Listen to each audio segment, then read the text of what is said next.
Three, two, one, go. Hey guys, this is Love is Dead, bringing you the third installment of our series of commentator replays. Today we got Bear introducing the Bear introducing the Dire, and we have Japanties introducing the Radiant. We'll be triple teaming this commentating business. So with that, let's see what we got over on the Radiant side. On Radiant, we have Kachi playing Lena, we have .sm playing Bounty Hunter, Jay Brown playing Tide Hunter, KG on Spectre, and Alvarez playing Lich. So what we got for the Dire, Bear? On the Dire, we have Arceus playing Shadow Shaman, Captain Walmart playing a terrible Silencer, Dropkick 83 with Night Stalker, myself, Feeder McThrows-a-Lot on Anti-Mage, and the Snuggles on Venomancer. Actually, I had no idea you were Feeder McThrows-a-Lot. Yes, Oh My God, a Bear is the name I've used for pretty much all my gaming thing, but I used Feeder for a bit when I very first started Dota, because that's pretty much what I did. You should quit feeding Mr. McThrows-a-Lot. It's not conducive to good playing. Well, that's why I've gone back to my original name, so I don't feed as much anymore. The battle begins. What have you been focusing on in terms of play styles? I really enjoy playing gankers. I love Spirit Breaker. I've had a lot of fun with him. And as you'll see in this game, hard carrying is definitely not my forte. I'm really not good at it either. I'm more support. Who's your favorite character? My favorite character right now is Invoker, and right after that it would be Ancient Apparition. Now for y'all watching the replay, I'm sure you're wondering, where the hell is this Silencer going? And why is AM solo top versus Tide and Spectre? And that is because today you're going to get to see a Shadow Shaman Silencer duel mid. No. It is quite a show. That's pretty weird, although it is a good idea to keep Silencer on Lena. Well, what happened is that both the Silencer and the Shaman wanted mid, and neither one of them wanted to play support.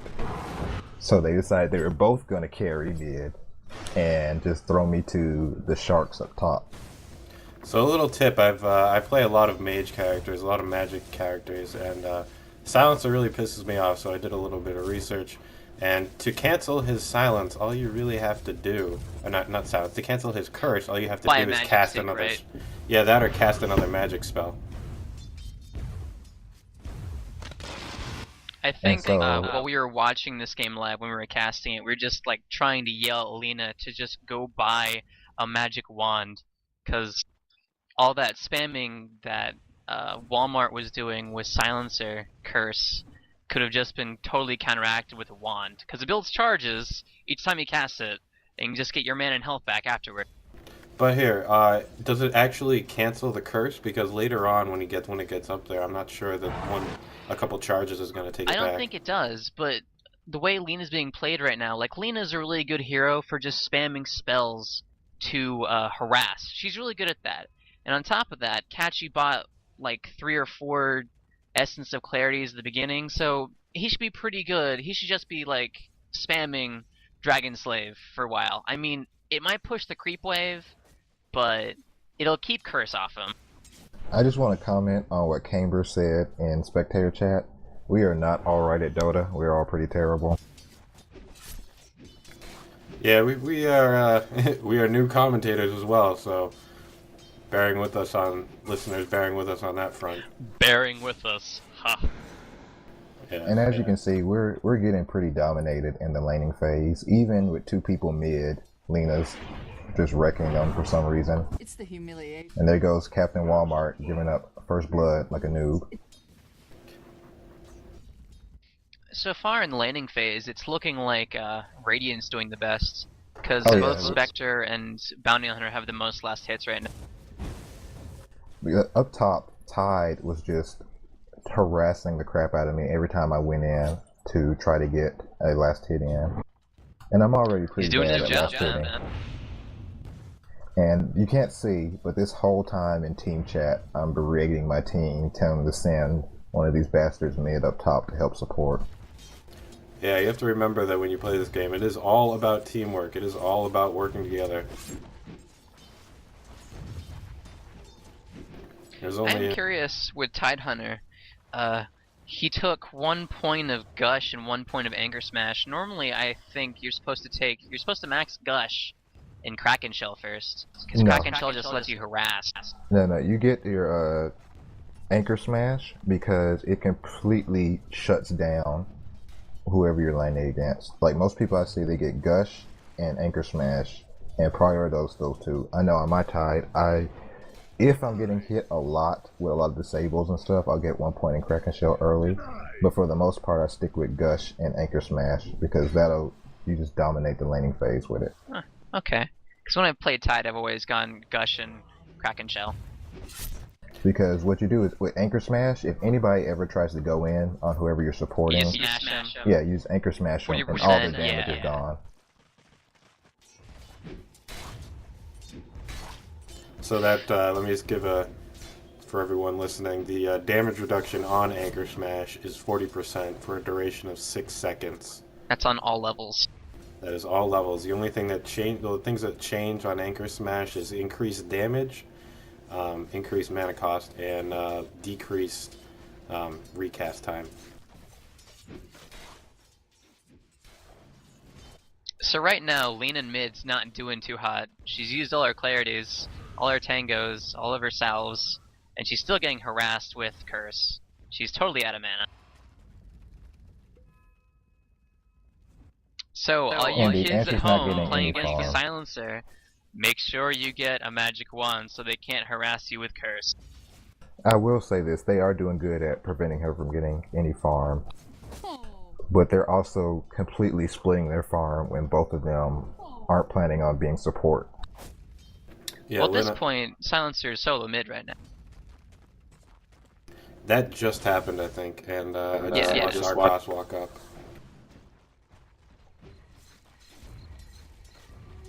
So we have Arcos going in with the shackle on KG, Feeder coming in, but unable to make a kill. Hex coming on Tidehunter. J Brown, sorry. He's Feeder probably going a little bit further in, but he's in trouble. Was in trouble, but was able to get out of that.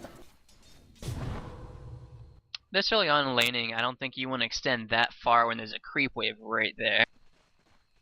You also have to watch, I find, that you don't want to lose too much health and mana, because then you just have to run back to base or spend money or something like that. Yeah, and then you lose precious experience time. And generally, laning phase is all about experience. If you die in laning phase, you want to spend that money on a teleportation scroll to get back to your lane immediately to get your experience back. You really don't want to waste the time running all the way back. Yeah, as you'll see, we'll get pushed out of lane a few number of times this game, because at this point, our lanes are pretty wrecked.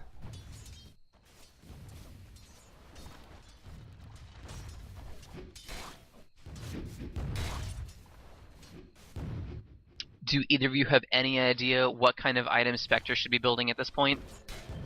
I have no experience with Spectre at this point. The Spectre, you usually rush a Vanguard, because Spectre's damage is not spectacular, and to really do damage, she needs to be there for a very long time, so she needs to be tanky. Right. Because you're never going to auto-attack somebody to death as Spectre. That's why people get Radiance, because that's the majority of her damage. And so with Radiance, you need to be able to stay in a fight long time. Feeder getting pressure coming in. Sorry, Feeder coming in, trying to take out KG, or J Brown put some pressure on him, but pushed back towards the tower. Arcos looking for something, kind of sticking in there, but even if he does pull off a shackle, there won't be enough damage for him to get a gank off. This is Anti-Mage and Shaman, right? Yeah. Anti-Mage and Shaman. He's still at level 5, so without any wards, most of his damage output is fairly low. And that is the main reason that the dual laning mid was probably not that great of an idea, because both their levels are extremely low. We did have a shackle come out on KG, I believe, from Arcos. Yeah, and I just barely escape out of there. Shaman's just an all-around good pick because he's just got so much CC on him. Actually, Can never go wrong with crowd control. I don't actually know what CC stands for. Can you just tell me? Crowd control, bro. Yes, crowd control. Basically, the ability to disable somebody. You know, your shackle, your hexes. He's got chick and he's got those shackles. Put a sheepstick or Yules on him, he's just like roaming crowd control. Like you can't stop it. It makes every team battle like 5v1. Yeah, so it is a good idea to actually have 2 hexes on Shadow Shaman. I would say it's a good idea to have at least sheepstick or Yules on him, if not for extra CC as well as mana bone. But generally those 2 are good items for casters anyway. Yeah, you can never have enough crowd control in a team fight. So Lina here, taking mid, she does need, sorry, Ketchy taking mid. She does need some more in terms of items, only 500 gold on her. But being mid, level 8, just with bracers and boots of speed, you need a little bit more. Well, I really want her to buy a magic wand.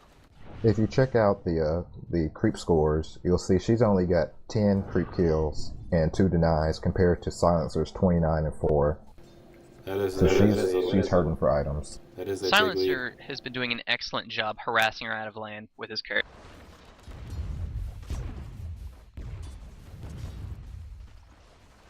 Silencer kind of like Blitzy.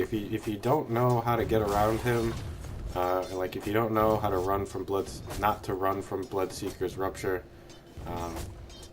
he will shut you down. And by the way, I know Bloodseeker is picked a lot in pub matches, and the best way to counter him is just to use a teleport spell as soon as that goes off. So you want to just, if you're playing against him, you want to keep one of those inside your inventory at all times. Actually, just any time, any game with any hero selection, you always want to have at least one teleport scroll between early and mid games. Late game, it's not as needed, though I still would keep one on hand. But generally in late game, you're probably pushing towers with your team. And as you can see, now that we've gotten rid of the dual mid, we're doing a lot better in the laning phase. We've got a stronger laning presence. We're starting to get some farm. The farm's fairly even between the teams. Yeah, still at only 250 in favor of the Radiant, but that's really not much. Still with just only 1-0 right now. And I think this game would probably be a bit more in our favor if our lanes had been a little different. If I could go back and do it all over again, I think I would probably put Night Stalker mid with me and the Shadow Shaman up top, and then Silencer Vino bottom, and I think we would have wrecked the laning phase. Yeah, I agree with you there, because Night Stalker, he needs level 6 by this first night, which has just come upon us now. And that first night, he just needs to make a dent in the other team. Yeah, he needs to go on a rampage first night, otherwise he ends up being really lean towards the end of the game. And as you can see, Night's ticking away, and he doesn't really have any farm to do anything at night. He just turned level 6. Just got his ultimate, and night is over. So yeah, so we completely missed our chance on that first night. Also, a little tip when you're playing Night Stalker, if you use your ultimate at night, it makes the night last longer. So you actually do want to use it at night, as well as using it during the day. Like, Tide is fairly low up top. He could have easily got a gank off up top during the night, and there would be nothing they could do about it. And Lina's also pretty squishy right now as well. I think as soon as Lina hit 6 and got her ultimate, she should have been roaming to either lane asking for a gank. Because Lagwana Blade hits like a